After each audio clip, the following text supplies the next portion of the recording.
Chinese, the Europeans, the Indians, all have their history with its beauties and its flaws. But it will be failing indeed for us to think that because of the few errors that the African empires had, it condemns us to non-recognition, when actually Julius Caesar was a homosexual. Who talks about that? When actually the British Empire is founded on black people, the Moors of the Spanish empires, the Moors who actually went up as far as Russia to build the Russian kingdom as we have it today, the Russian king, the Chinese, the samurais who are in Japan and in China. We cannot insult our own history on the basis of the failures.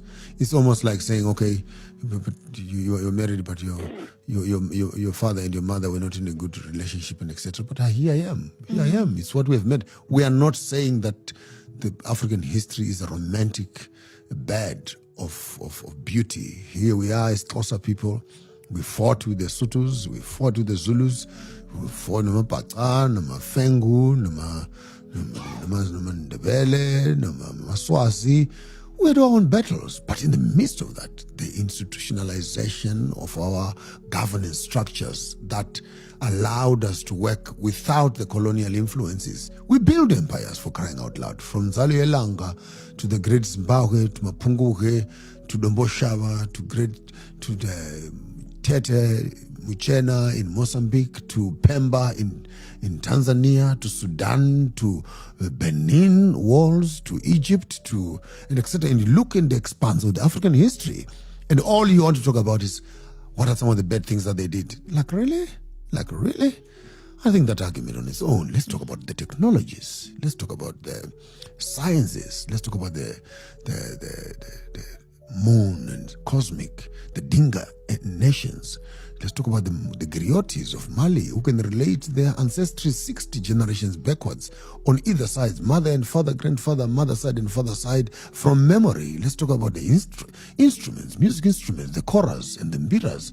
Let's talk about the drum, the spirit, the ancestral spaces, sacred spaces. There's 1,000 things of beauty that when we were in power here, Africa was a vegetation of ecological intelligence. With development now, we're a dumping site. Go to Johannesburg. Look at those mountains of dust and cyanide hills. Look at Soweto, how much of bronchitis and diseases, the dust blowing through all Soweto and the water poisoning and etc. Who wants to talk about the dangers and the horrible things that civilization has done? And for you to tell me that our ancestral space was bad? Yes, it was bad, but look at the beauty which has been destroyed. So I will not be able to attend to that kind of a comment because it almost borders on fantasicism and romanticizing of Western colonization as if it comes to us with imperfection. And African civilization is imperfect. And intrinsically that argument is flawed, both by items and by conversation. The blank slate myth. Africa before the great interruptions. Reclaiming the timeline. Mainstream history begins the story of Africa with the arrival of the explorer or the invader, as if the continent was a silent empty space waiting for a script. But from a Pan-Africanist perspective, the Arab invasions of the 7th century and the European scramble of the 19th were not the beginning of our history. They were the great interruptions. Long before the first foreign flag was planted, Africa was a continent of sprawling empires, advanced science, and global trade. It was not a dark continent. It was the world's primary source of gold, intellect, and architectural wonder. Today, we peel back the layers of colonial dust to see what was stolen from us. The intellectual giants, Kush, Achum, and Timbuktu. While Europe was in its dark ages, African intellectual centers were the envy of the world. The kingdom of Kush, modern Sudan, long before the modern medicine. The Kushites were pioneers of early antibiotics. In 1990s, research on Nubian mummies revealed tetracycline in their bones, not by accident, but through a refined brewing process. They were master iron workers, feeding a global market with superior steel while the rest of the world was still in Bronze Age. The Achaeum, Ethiopia, one of the four great powers of the ancient world alongside Rome and China.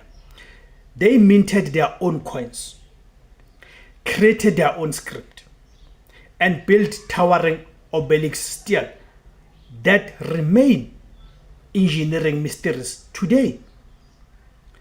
The University of Sankore. By the 14th century, Timbuktu was a global hub of learning. It housed 120 libraries containing thousands of manuscripts on astronomy, mathematics, and law. When European scholars were still arguing if the earth was flat, African astronomers in Mali were tracking the stars with trigonometric precision. The architectural and economic sovereignty. We are told Africa had no permanent structures. This is the lie of the colonized, the Great Zimbabwe, a massive urban complex built of granite without a single drop of mortar. It housed over 18,000 people and served as the hub for a trade network that stretched to China, India, and Persia. Porcelain from the mining dynasty and glass beads from the Middle East have been found in its ruins. The Benin Empire. The Great Wall of Benin was once the world's greatest earthwork.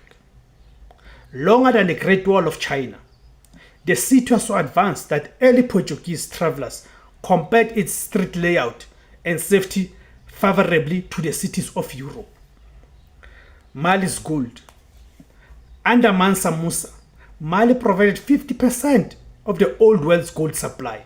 Africa did not just participate. Africa did not just participate in the global economy, Africa underwrote it. The dual invasion, decentering the continent.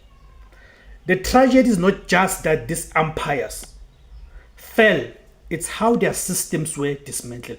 The Arab invasion in the 7th century. The conquest of North Africa did not just change the religion, it shifted the focus. Indigenous African trade routes that moved north-south were reorientated towards the east. It began the erosion of the African personality in the Maghreb, replacing indigenous structures with caliphal authority. The European scramble of the 19th century.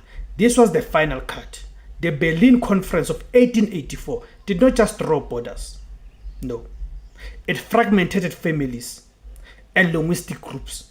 It introduced the extraction economy, turning Africa into a giant mine for Europe's industrial revolution. The cultural theft. Colonialism's most effective weapon was the psychological war. By labeling African history as a myth or primitive, they made the African child feel like a person without a past, making them easier to control in the present. In conclusion, the power of remembering, knowing that we were great before we were discovered, we were so-called discovered, it is the ultimate act of rebellion. The Arab and European invasions were long, painful chapters, but they are not the whole book. From a Pan-African's perspective, our task is Sankofa, to reach back and fetch the technological ingenuity of Kush, the economic brilliance of Mali, and the architectural pride of Great Zimbabwe. We are not trying to become great, we are trying to remember that we are already great. Thank you for tuning in. My name is Tebus Kosana. The name of the platform is Izwi Labansundu, the voice for Africans. Kamakuma Africa.